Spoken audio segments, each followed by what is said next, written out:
Hi guys, and welcome to General Psychology and this very fast edition of it as we move through the winter session here. So I'm going to, in this video, orient you to our syllabus and what you can expect from the course, and then there'll be a second video that will orient you to our Blackboard shell and where you can find everything.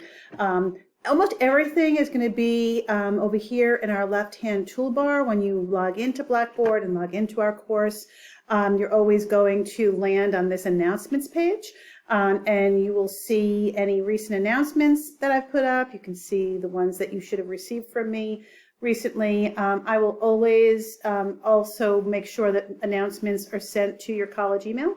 So you will get them there as well, but they will always be here. And then underneath the announcements, you've got your textbook, your syllabus, and the course modules. I'll show you a little bit about your textbook in the next video. But let's take a look at the syllabus together. When we click on syllabus, it brings you to this page that says syllabus and college policies document. And so I've separated out the syllabus is everything that is particular to our class, and the college policies document has everything in it that is true for the college in general, so things that would be on any syllabus for any course at NVCC. So I've just separated those out so that when you open up our syllabus, and I'm going to download it here. Not sure why that did that. All right. Right. So when I download the syllabus, you can open it like this, and just stuff for our courses here. So let's take a look and walk through this a little bit. I don't have regular office hours during the winter session. I don't have scheduled office hours. That doesn't mean I'm not available to you. I'm happy to make appointments for video consultations as you need them. So you just need to reach out to me by email, and we'll find a mutually convenient time and set that up, and we'll have those meetings typically on WebEx, though we can also do them on Collaborate here on Blackboard. But typically I'll assume that we'll do those on WebEx, and the link is there on the syllabus. And then you've got the course description, and then importantly we have this information about the textbook. Hopefully you all received my earlier announcement about our textbook for all of my Sec 111 courses. I've been using for the last several semesters an open education resource, which is a free textbook. I have provided the digital form of that textbook on Blackboard, as I indicated a few moments ago. And then there is also information here about how to access a hard copy of the textbook if you want that. And that should be, for most of you, about $35 or so. But if you're comfortable using the digital textbook, that's all you need. The digital textbook that I've provided, I went through and made sure that only the chapters we're using are in there. If you buy a copy of the textbook, it will have about twice as many chapters because we only use about half of them in our course. So you can ask me questions about that if you have them. But overall, I've gotten really good feedback about the free textbook, and of course it's free. So these are our course outcomes. You'll see those in each chapter folder as well. You'll see the ones that are relevant to individual chapters. They are a nice indication of what I'm going to expect you to do or to be able to do on an exam. Let's see. Evaluation and grading. Just in terms of general, this is the college's equivalency chart. You'll notice that instead of A being 93 to 100, here we have it as 930 to 1,000.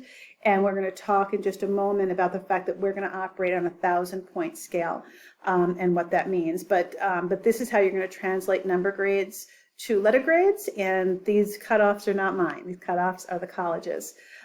So that should be the same for all of your courses. So let's talk some about, let me see if I can make this bigger there we go. So let's talk some about what you're going to have to do to earn your grade for the course, because I know that that is what most of you are concerned about. And let me first say this, that even though we only have a 4-week course, I still need to make sure that you learn all of the same material and all of the same skills that you would in a full semester course. And we'll look at the calendar together in just a little bit. But the reality is that there is just as much information in this course as there would be in a regular semester course.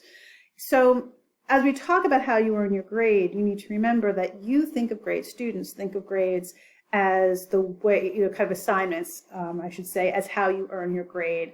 Often students think of these as hoops to jump through to get through a course.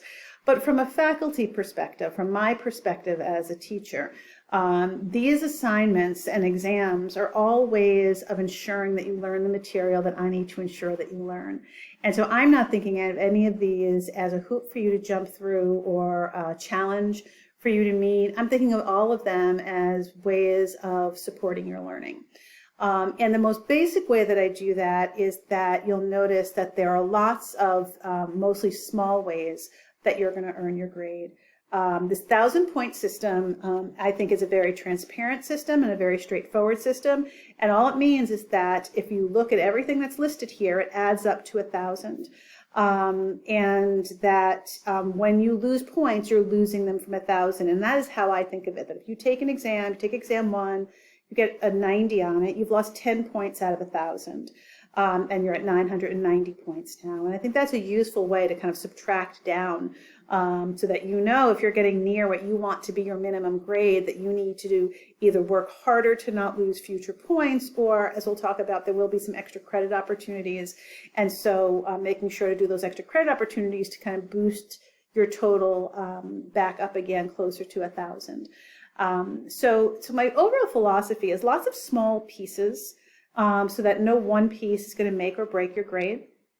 And the idea of 1,000 is that you keep every point you earn. So if you get a 90 on an exam, you keep 90 points out of 100, right? But more importantly, if you get a 50 on an exam, well, normally that would be a failing grade, and you'd get an F for the exam, and it would be as if you never showed up to take the exam. In a 1,000-point system, you still keep your 50 points. So if you knew half the material, that's not enough, right, for a great grade, but you do keep the points for the 50% that you knew. So you keep those 50 points rather than accepting a 0 as if the exam never happened. So the purpose here is to give you every opportunity to succeed. That being said, if you skip pieces of this, that you lose all of the points out of 1,000, right? So if you skip the paper that we're about to talk about, you lose 200 points. Now the highest grade you could earn is 800 out of 1,000, right? You can't earn anything higher than that because you've skipped those 200 points. And so you don't want to be skipping things. But you also want to not feel overly anxious about any given component because you know that you're going to keep every point that you earn. So hopefully kind of chew on that a little bit and let me know what questions you have about that. But let's look through at what you have here in terms of how you're going to earn your grade. 4 exams, we have 8 chapters. Every 2 chapters you'll have an exam to complete on those 2 chapters. There's no midterm, there's no final, no cumulative final, just 4 equally spaced exams, and they're 100 points each, for a total of 400 points. You will have 1 short written paper. The purpose of that paper is for you to learn how to find, read, and talk about peer-reviewed research. And that, so it's not a very long paper. More of your work, or much of your work, will be in learning how to find peer-reviewed research and how to read it and understand it and be able to summarize it and then respond to it. There is a separate place we'll look at in the next video about the paper, and that's worth 200 points. You will have an opportunity to redo that, to revise after getting your grade if you want. You're not required to revise, but you will have an opportunity to revise to improve your grade, and we'll talk about that a little bit more when we talk about the paper. For each, it says module here, you can substitute the idea of chapter for module. For each chapter we do, so for all 8 chapters, there's an online quiz that is in the chapter material. The quizzes are worth 15 points each. They're essentially reading quizzes. They're making sure that you've read and understood and accessed the material for that chapter. They are 15 points each, or a total of 120 points. You can take those quizzes as many times as you want. So they are what I think of as formative assessments, meaning that they're to help you learn the material. So as long as you're willing to put in the time, you should be able to earn full credit on any of those quizzes. There's also a required discussion for each chapter. And those are what I call muddiest points discussions, which means you're going to post a question that you want to understand more about. You'll be graded based on how much you seem to have reflected on the course material and how kind of significant you're thinking and wondering about the courses. So kind of one-off definitions, what is the definition of, is not a very reflective question. Something that really seems like you're trying hard to understand the material is, and you'll be graded based on those. You also need to reply to 2 classmates in those discussions. Each of those discussions total for the posting and the reply is 35 points for 280 points, and that brings us to 1,000. And then there will be some extra credit in some of the chapters, and those just get piled into your pile of points going beyond 1,000 if you've earned all the rest of them. You can take a look at my message and think more things about tutoring and library sources. What I want to look at together is our calendar, and you can see how fast this calendar will go. You are going to, each chapter is open for a total of 3 days. And so we're going to start with this orientation module that you're already in, but then on the 18th, the chapter on research and psychological science opens up, and that's open on the 18th, the 19th, and the 20th, right? So that's what I mean by 3 days. All of the work is due by end of the day on the 20th. So everything in the chapter is due by the end of the 20th, and we'll look at that again in the next video together in terms of what this setup for that is.